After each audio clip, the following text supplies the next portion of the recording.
Welcome in, everyone, to another episode of the Boutique Hotel Secrets podcast. I'm your host, Adam Walz, and on this show, we explore all things making that leap of faith from short-term rentals into the world of commercial boutique hospitality. With me, as always, my mister from another sister, Micah Thomas. Micah, how are you doing live from the property?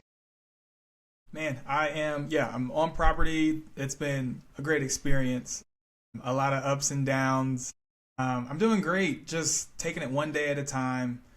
Today we had our inspection, our first inspection with the GC and kind of like the bank's third-party company they use to come and make sure the work that the GC said they're doing is actually being done. So, there's not a day that goes by where there's not 112 decisions that we have to make, and today is no different. So just taking it one decision at a time, putting out one fire at a time, and just keeping it going. I like it. And did we get the 100%? We got the A+ on asbestos remediation. That's an important one. That's exactly right. So we got the A+ 100% go ahead. So bank is going to issue funding for not just asbestos, but the first round of demolition, some infrastructure plumbing that needed to be done, initial electric work that needed to be done. There's also like miscellaneous things, like we had to pay for I don't even know how big that dumpster is, but maybe like a 20-foot dumpster to be delivered, and just knick-knack supplies like angle stops for all of the toilets, just random things that need to be reimbursed, as well as paying the contractors for labor. They haven't been paid for labor yet. Since we're getting funding through the bank, they only pay for services rendered. Work cannot be paid for ahead of time. So that's just one of those fun caveats we're dealing with as we use a SBA 7A loan with this particular lender. So it'll be very nice for GCs and contractors to get paid, and move forward, get more material and supplies so we can move right along with our renovation. Yeah. And this is draw one for context. Again, just to kind of remind people, big picture, again, we bought a $3.3 million property, looking to stick about $2 million into it. We signed a contract with our GC for around 1.3, 1.4. And again, he promised kind of not to gouge us with change orders, stay on budget, on time. Let's see. That's part of why Micah is living on property right now, just to kind of manage, negotiate, and keep things on task. But for context, Micah, how big is this first draw? And by the way, maybe you can even talk about a couple days before we closed, our GC almost walked, right? So these are very real things that first-time operators have to, kind of get creative, talk with mentors, want to be above board and do this the right way. But I feel like we've solved a couple problems, but just, again, we're not looking for $20 or a gift card. This is a substantial amount of money in this first draw. Yeah, that's exactly right, Adam. There's a lot to unpack here. I'll try to stay as organized as possible, but I'll start with the amount for this first draw. So we're looking at $348,000. If you put that in perspective, for people in the back, what was that again? That is 300, the first draw, not the entire amount, the first draw, $1,000. That is the price of a brand new home in most cities. So that is that is what's being paid to our general contractors. I understand why the bank is hesitant and why they have this entire process, and I'm very thankful for it, but it's important that things are done methodically in a certain way to make sure people aren't getting taken advantage of, the contractor's not just running off when they get paid.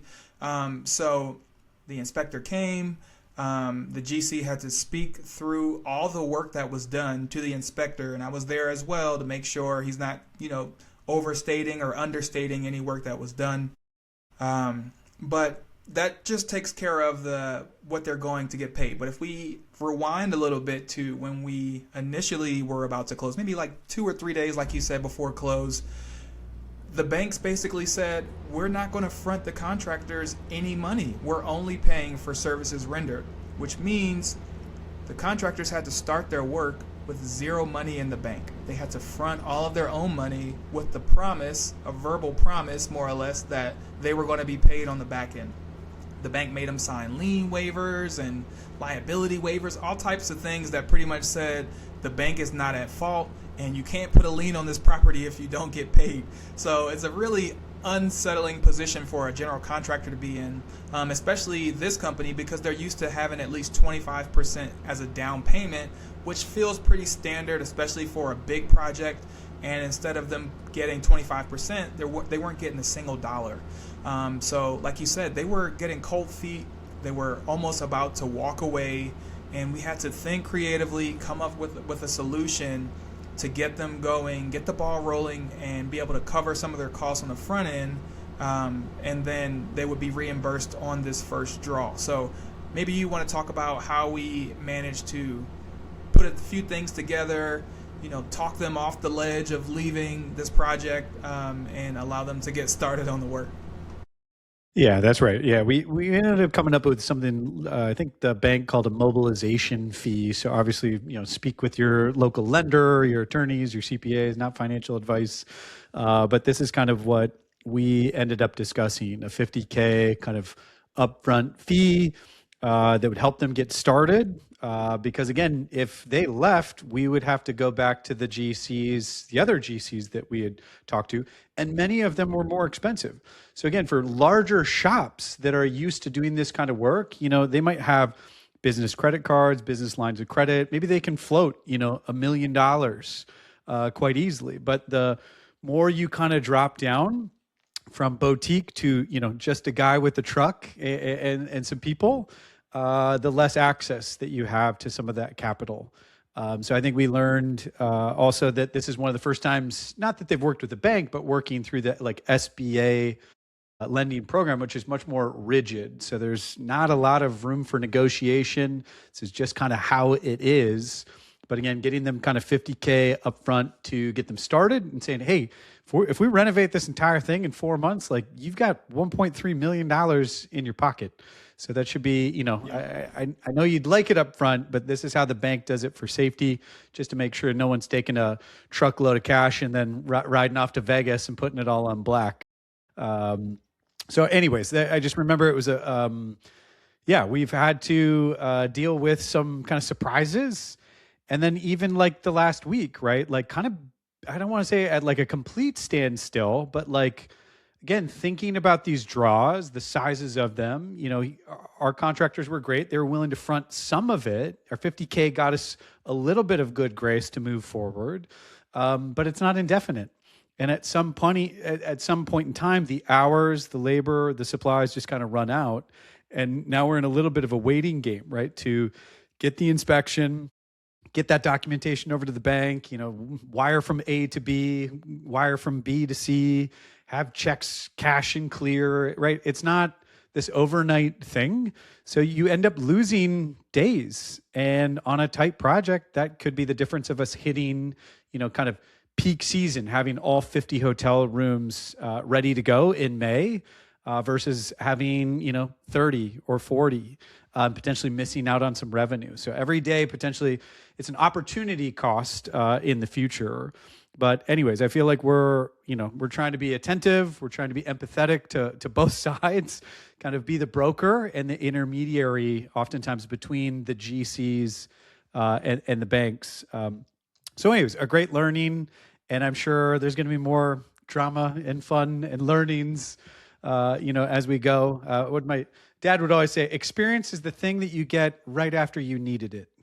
And so sometimes in this project, I feel like we're getting a lot of experience, but hopefully us sharing this kind of candidly, transparently with you, we can save you some bumps and bruises. But let's maybe switch off of, draws and all of that to talk about toilets. Because we had a little bit of an exciting event happen here lately, and I'd love for you to bring our audience up to speed. Oh my gosh, there's never a dull moment. I don't think I quite knew how much of it's definitely a roller coaster ride. It's a little bit different than post or pre-acquisition, but there's always something. There's always a fire you have to put out, and this one in particular was 4 flooded bathrooms. A great guest of ours decided to flush a full roll of toilet paper down the drain at the same time, all at once, pretty much. And a cigarette, by the way. I don't understand. It just doesn't make logical sense to me why a cigarette goes down a drain. But hey, that's neither here nor there. What ended up happening was 4 bathrooms flooded. It basically messed up the sewage of the toilets and the tubs, and the water overflowed. We had to snake the main line, or the main clean out valve in the laundry area to rectify the situation. And as you can expect, water that comes up from a toilet or from the tub drain doesn't smell that good. So we had 4 bathrooms, 4 hotel rooms that didn't smell too nice, and we had to rectify that situation as well. Luckily for me, I'm staying in the room right next to those 4 rooms, and it pretty much missed my room. So I'm very happy for that. But I think one important note, yeah, that's a small win, a very small win. But one important thing to note is it's so important to have policies, cancellation policy, damage policy, pet policy, you name it, because we were able to go back and charge this guest for some of the damages they caused. I mean, if you think about flooded bathrooms, you think about a plumbing bill, the smell that needs to be gotten rid of. These are real life expenses that come out of our pocket, but we were able to get a little bit of recourse back, which helps soften the blow of having to deal with this. Luckily, we're also in slow season, so we didn't have to take any rooms offline because there was a guest wanting to check into these rooms. So, you know, a blessing in disguise, but also something that you can't really avoid. You just hope that it doesn't happen again. Another note that I want to say, and I'll get your input on it, is right now the hotel is not in the best shape, and we're not really charging the highest ADR because we don't really have that good of a product yet. But there's something to be said with the type of a guest that you attract for a cheap hotel. When a guest only pays $40 a night, you can expect a flooded toilet, or you can expect cigarettes down the drain. This is a lot different than a guest that comes and spends $150 or $200 a night that treats your property with care the same way they would treat theirs. So I think there's just something to be said about that. We understand that right now this is not the ideal guest we want to have, but we have to cater to them until we can get our property renovated. So just wanted to put that out there and maybe get your thoughts on our whole plunger toilet situation. It's well, I mean, it reminds me of in the Airbnb game, right? So if people listening have their own Airbnbs or maybe a portfolio like this, you know, S will happen. So I have not had it four toilets overflow because of cigarettes and toilet paper, but I have had an entire property flood. Negative 50 degrees, Black Hills, South Dakota, February, pipes burst, undetected for 4 to 5 days until basically the next guest or a cleaner went back in. It took a year to remediate that with, between construction and insurance and lost revenue. And so anyways, I've dealt with little stuff like, oh, this window's broken, or this is creaky, or, hey, there's, out here in California, we live next to a creek, so there could be like rodents around, pest control, that sort of stuff. So I'm a little bit immune to just like, I don't know, small stuff. But when stuff starts flooding or impacting multiple rooms, again, this was not on my bingo card, for something that we were going to have to deal with this early. But I guess maybe back to you, in terms of what would have happened if this were May, if this is May. Let's imagine the hotel sold out, and all of a sudden 4 rooms flood. Like what becomes kind of the procedure or the mentality that you have as kind of property management, asset manager, as well as kind of the guidance, right, for our GM and on-site property?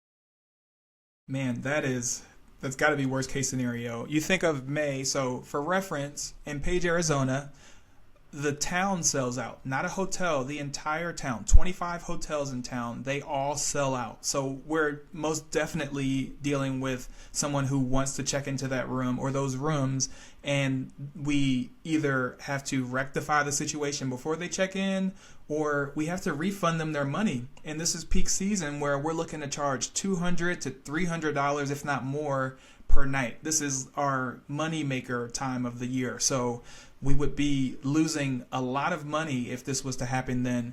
But yeah, if I think about like general manager operations, the goal would be to rectify the situation, try your best to remediate the smell as quickly as possible, explain what was happening to the guests, and then give them the option. Would you like to stay, or do you want a refund so you can stay somewhere else? So I think being open with communication, maybe we give them the room at a discount because of the situation, but you try your best to recover the guests from leaving and losing revenue. If we can't remediate the situation quickly enough, then we just have to take a loss on that revenue. But again, devastating, especially during peak season when we really count on that money to come through. Yeah. And this stuff's just, I guess it's going to happen. If you're in the Airbnb game, it's going to happen probably with more frequency in a hotel game. The good news, though, is it probably goes from just you or your spouse dealing with this, or maybe your VAs dealing with this, to like, you've got a team of people that can mobilize. And again, if you throw bodies and money kind of at a problem, you can pretty quickly rectify things. But yeah, I love that kind of mindset with guests. I'm always kind of that mind as well, of like, if we can't make it right, if we can't kind of deliver this 5-star experience, then like, let's offer some sort of discount, give you your money back, or give you the choice. So that all, I guess, checks out. And I think if I'm remembering right, I think Mike Sjogren, when he was opening up his Salem property, maybe the Cove or a second one, and like That's opening exactly right. day, right? Opening day, like I think it was the main line or sewer line, or they'd scoped everything out in the Yep. rooms, Flooded the checked lobby. all that good. And then bam, like it flooded. So, and they'd converted a space to be like their club room, and it like filled. I mean, like a couple inches of, I'll say dirty water, to be, just in case anyone's eating while listening to this. And again, they called in kind of the SWAT team. They called in, kind of emergency repair. They were able to rectify it, kind of limit the guest damage or exposure. But it's just kind of a reminder that, like you say, Micah, you put in the best procedures and systems and try and build a great product. But the name of the game in hospitality oftentimes is about recovery. When things do not go according to plan, what do you do? And that, from my days in leadership development, I mean, plays in something called learning agility, right? How do you know what to do when you don't know what to do? Yeah. And that's actually a skill and a muscle that we can train with our staff, because, for as many SOPs as we're building out right now, tomorrow a new situation might unfold.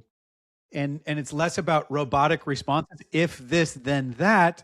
It's more about a spirit and mindset of, what would you want to have happen if the tables were reversed? And what would an extraordinary service recovery moment look like? And oftentimes this is a place where you build more trust, right, after something goes wrong, versus just flawless, perfect execution at the hospitality level. Yeah, that's really a good point. And you're right. Like, maybe there's an SOP for plumbing or backup sewage, but the level of experience that you want to give your guests, it lives in between the lines. You're not going to find that in the SOP.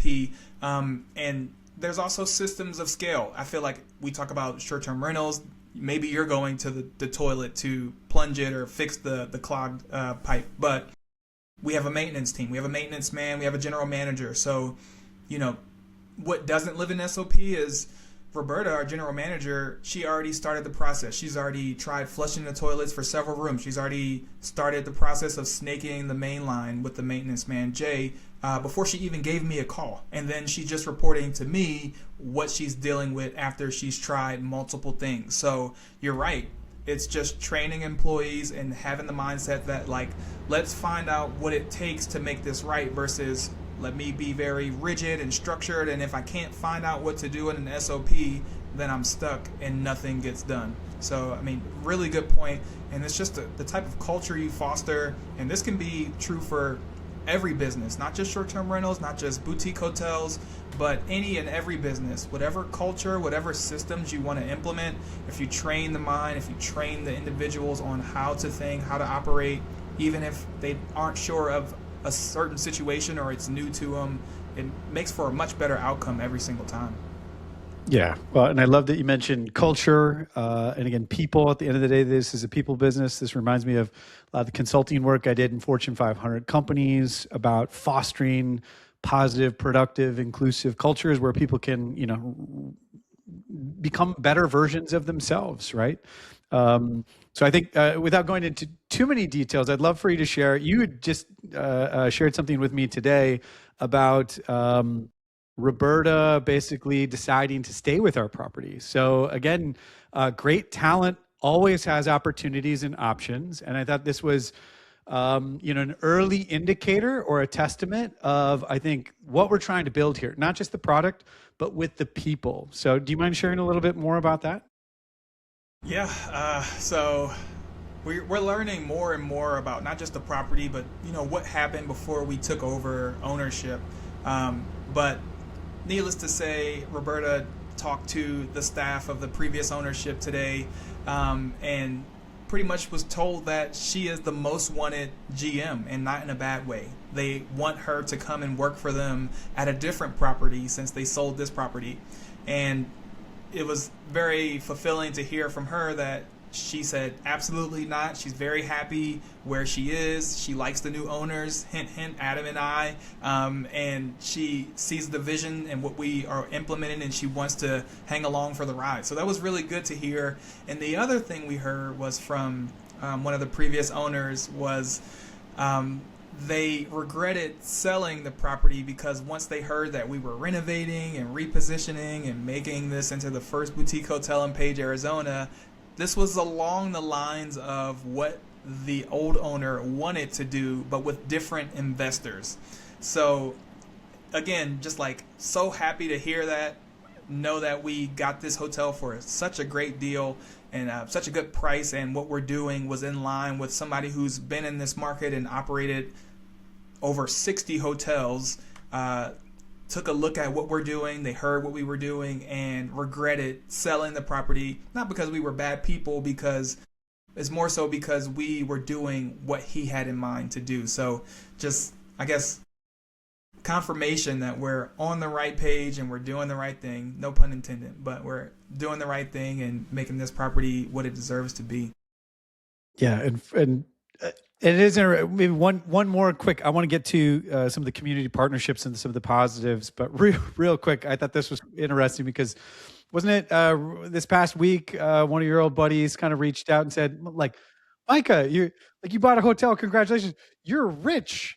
So again, like, we're on a pathway to success, but I just think this is hilarious. Like the Yes. gap between maybe expectations or what other people are perceiving as they're following along with the reality of being an operator sitting in the chair with maxed out credit cards. So do you want to share a little bit more Yeah. about that? Yeah, absolutely. Man, where do I get started? You talk about buying a $3.3 million asset. You talk about putting about $2 million into the property, and all of a sudden people are saying, you're rich, you have so much money. And you're like, no, wait, I'm having to pay this money. I don't have the money, not yet.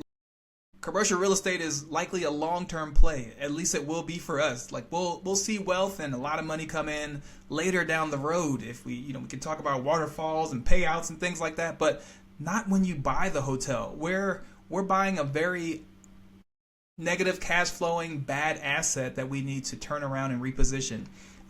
So like you said, we're in recovery mode. We're waiting for revenue to turn around.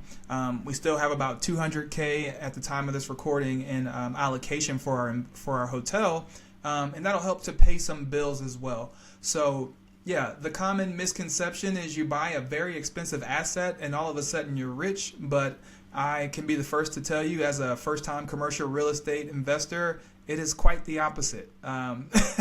So maybe you want to fill in your experience on maybe you became rich when we bought this hotel, Adam. I don't know, but maybe you can share with the class how you're feeling.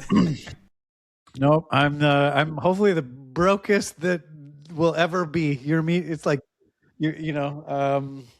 every moment forward, I have an opportunity to be slightly less poor. But right now, I mean, again, we're personally guaranteeing this. I had to put up, literally co-sign over my life insurance policy, rentals. I mean, come out of pocket, not just for like 100K down, but all the reimbursable costs before we've even set up these entities. So again, there's great power and scale in starting bigger. but there's a lot of our kind of classmates, for example, that are taking down $1 million property. Now, again, pros and cons to those. With $1 million property, your upside is kind of capped, but also your downside is kind of capped, right? So anyways, I kind of like this, $3 to $5 million range, partnering with people, building a team. It feels right. But yeah, personally, the impact on my financials has been more that of strain. So again, 10 years from now, that Adam is going to be very excited about this momentary discomfort. And then the idea of stacking multiple assets. So again, we've got a game plan, 3 hotels over 5 years, or if you talk with our mentor, he'd say 5 hotels in 5 years. Shout out to Joel. I think he got under contract on 3 hotels last week. So, I mean, we're kind of hanging around like some exceptional people who are pushing us out of our comfort zone into new territories. But I will say that my bank account is sweating. My credit cards are tired. And we are, like you said, looking for that last bit of, 200, 300K of equity kind of investment, just to like top off, replenish some of the funds, pay us back, get some of our asset management fees. Just to be clear, GPs get paid last, right? So everyone else is getting fed. Micah and Adam are over here, tightening our belts. We're willing to sacrifice and kind of move through, but GPs make their money after LPs make their money, or members and managing members if you're in an LLC type structure. Okay, anyways, I want to pivot to some of the fun stuff. Again, you're posting literally every day. Again, huge hat tip to you for kind of continuing to tell the story of the Wesley transformation, where we're at, where we want to go, trying to get some attention, eyeballs, and just show people, again, it's not all rainbows and unicorns. So sometimes you're dealing with toilets and dirty water, but I think there's been a couple of these videos that have really hit off, honestly, like maybe struck a chord with people in the community, people on social media. And I consistently see a lot of energy around community partnerships. So again, you've been spearheading a lot of these ideas. Love to just kind of maybe open the floor. Maybe we could start with like the farmers market idea or something like that. Yeah, absolutely. You're exactly right. It feels like I feel like both of our purpose, not coming in the page and being just another beige box, not just being the out of town guys that make money hand over fist and you never hear from them. We want to be involved in the community. And I think that goes into being a boutique hotel. If we weren't boutique, then we'd probably just be another Radisson or something where nobody heard from us. We were just investors. But no, we really want to partner with the community. And we've got a lot of outreach, a lot of suggestions on what we could do to partner with the community. And one of those ideas, like you said, was a farmers market where we showcased all the local businesses, all the local small businesses in town that people may not know about. So we're able to showcase the Wesley and what we have to offer, but also what the other businesses have in town and what they offer as well. So I really want to look further into that. Right now, there's not really any farmers markets in Page, but there's a lot of small businesses. So the perfect setup to have this happen, but nobody's facilitating that being done. So even if it was once, I would love to just do it, have people meet each other, connect, collaborate. This is where real partnerships start. And I believe that the Wesley can be the grounds to make that happen. So I would say that's probably the progress on the local business side. I've also been able to talk to Coconino Community College. Did you want to add anything before I talked about that? No. Yeah, I mean, look, farmers market could literally be, I need strawberries and eggs, or, again, if we expand kind of the definition or think about, is it art? Is it artists? Is it, business focused? Is it, Girl Scout cookies? I mean, there are 1,000 formats that are possible here, but the overarching idea of using our property as a platform for visibility and supporting local. I think that's kind of the enduring idea, and we'll probably have to play with it and experiment. And I'm sure we'll host events that suck and nobody shows up, and others that maybe sell out and people are super excited about. So we'll have to pay attention. But I could absolutely imagine, foster dogs or donation drives, toys for kids during Christmas or something like that. I mean, there's no dearth of ideas. We'll just need to kind of map out what's possible and what makes sense. It takes effort and energy to mobilize some of these things. So maybe we start small. Maybe it's like a quarterly event, and then maybe we can kind of dial it up or down based on, again, other people's energy or inputs. But the goal is to use the property as a platform. But yeah, let's switch over to community college, because again, this is an idea that we kind of cribbed from some good friends. I mean, they definitely inspired us here. You literally went to a community college. What on earth are you doing at a community college? Not going back to school. I'll start by saying that. This is not to further my education. But yeah, you're right. Some of our good friends pitched the idea, really not for us to do, but just talking and passing about the ability to partner with a local college, create a pipeline of interns that can come get the experience of working at the hotel. And then when they graduate from either high school or from college, they have the experience, the skills they need to either go run a hotel or work in a hotel. A lot of what people deal with is you need 2 years experience for a entry level job. So an internship is a great way to bridge the gap, give you the real world hands-on experience while you're still in school. That way you have something to add to your resume once you graduate. So yeah, I went to the local community college. This name is very hard to pronounce, but I do it every time. Coconino Community College is the name, also called the CCC, Coconino. So I went there and I was able to meet with the director of internships for not only the college, but also for Page High School. And they gave me a ton of paperwork and kind of a rubric, what they look for, what requirements need to be done, whether we want to offer a paid internship versus a free internship, some of the pros and the cons to both. But the idea is, like we said before, is just to start this pipeline, give them the training, give them the opportunity to work at the only boutique hotel in town. A lot of these students, they don't ever want to leave Page. They're from here, their family is here. So we're giving them the opportunity to develop a skill that's very much needed in this community. Like we said earlier in the episode, there's 25 hotels. So there's no lack of hospitality jobs that need filling.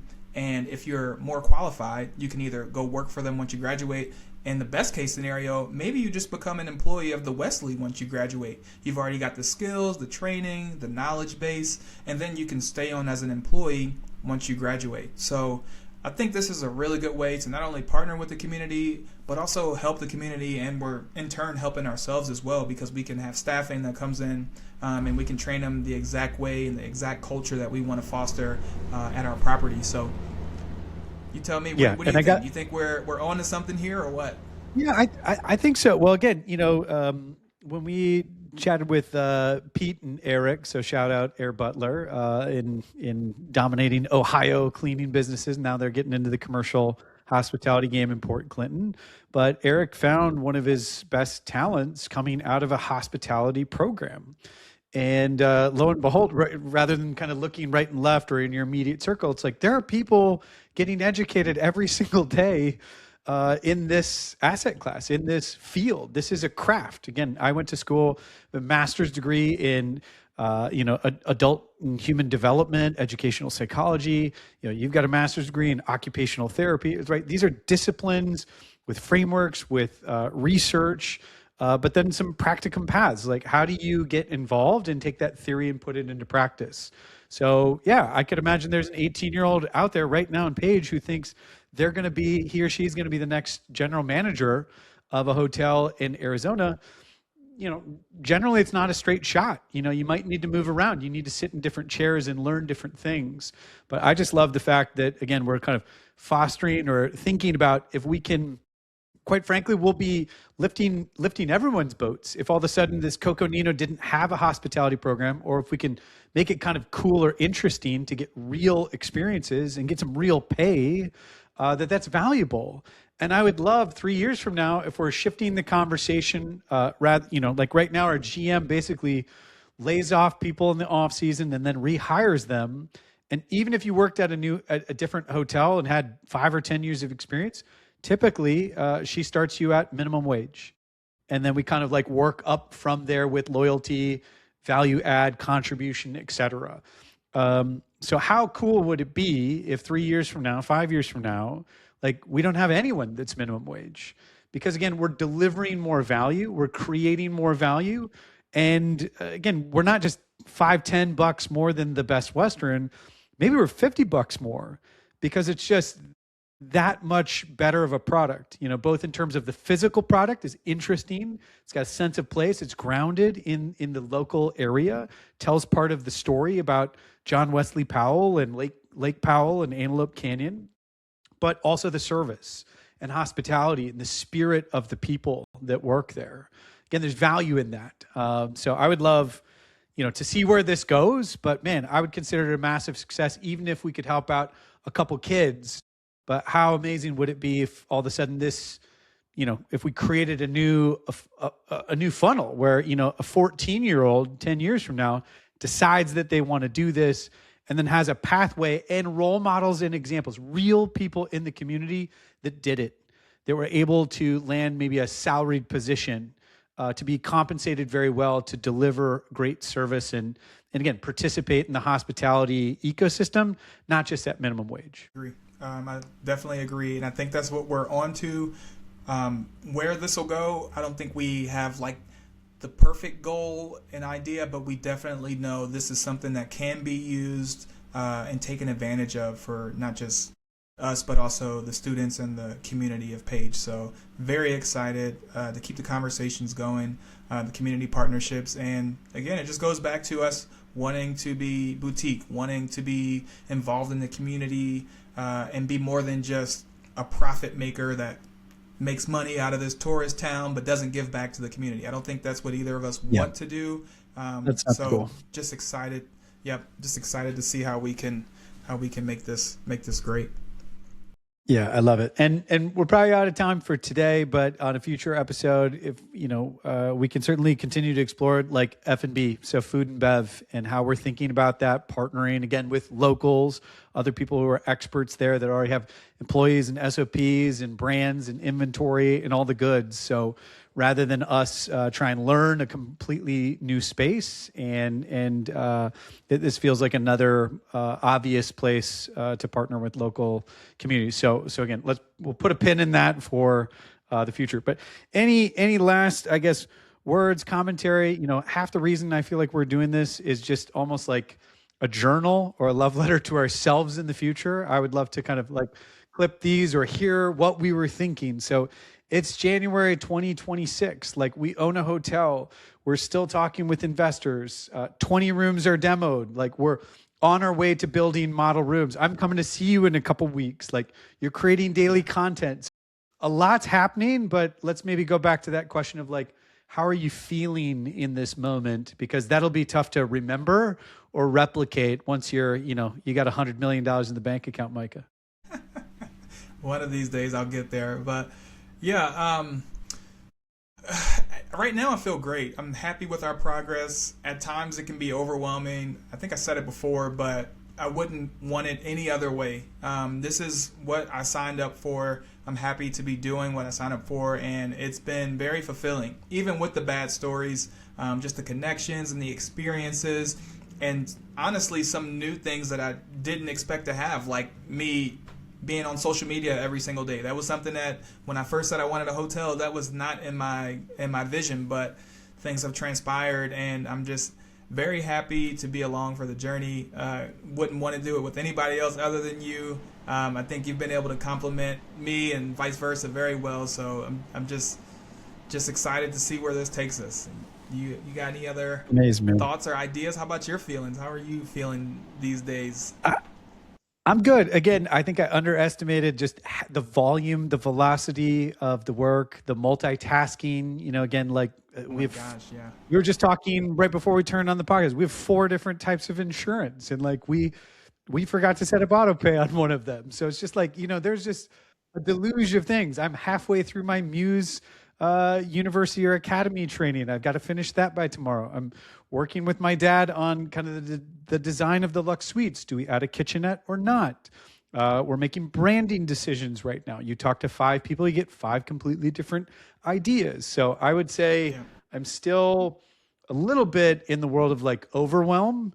But again, I feel I'm so grateful to have you as a partner. Again, you are Mr. Execution, getting stuff done every day. So I would be way more anxious and worried if I were doing this solo.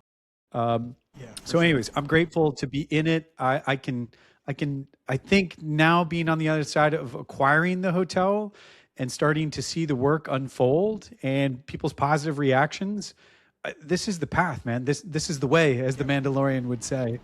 Um, so, anyways, and then maybe one last final footnote, because hopefully after this week, I'll never be able to say again that I don't know or haven't met Soli Cayetano.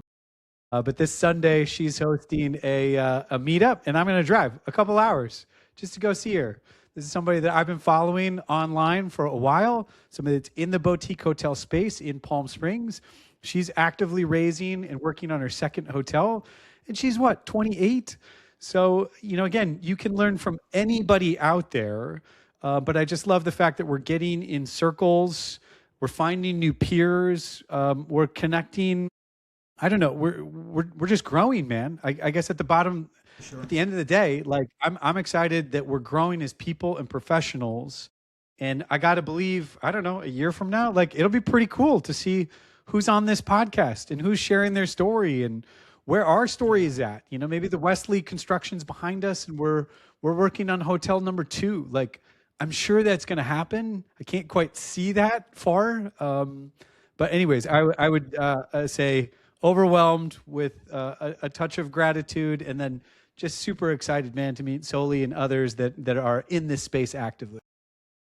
Surely, surely. Well, for anybody who's interested, what do you have to say to them? Anybody who's maybe thinking about getting into boutique hotels, maybe have a few short-term rentals. What's next? What step do you take to get around people who are doing things like this and to learn more about the commercial real estate space? I mean, it's not even a question, man. Look, I shop 5 or 6 different masterminds, mentorships, groups. Look, there's value in if you're going to put money on the line and invest in yourself. I think generally that is great. Um, I ended up searching and talking to and feeling out different communities. But look, if you're vibing at all with our story, you want to learn from a guy who's going to be a future billionaire. You're getting around people doing it for the right reasons that are about creating time freedom, financial independence, more time with loved ones to live life. If we get one shot at this, like do extraordinary things with cool people. And for me, there's no better place than the Boutique Hotel Secrets community. So again, we'll drop a link in the show notes. But again, if you're following along, we hope this is educational. We hope we're slightly entertaining, that you're following along. So thank you, appreciate it. But if you're serious, if again, our goal really is to create this podcast series to try and help people like we were just 6 months ago. We were kind of stuck with W-2s. We had short-term rental, kind of side hustle income. And the question was, could real estate, could boutique hotels be the thing that changes our lives? And so far, it's conditional. There's an asterisk, but the answer is yes. And if this sounds interesting to you, again, click the link down below to learn more about the BHS community. Can't say enough good things about the mentors, the quality of people in this community, and it's growing every single day. So what are you waiting for? Would be the last thing I would say. Nice, All right. Well, nice. enough with that. I know we're long. Any last words from your side, brother? No, no. I'm sure we'll have tons of updates on our next episode, but no other words. Amazing. All right. Well, that's it. Thanks again for tuning in. Hope you have a great day. That's the pod.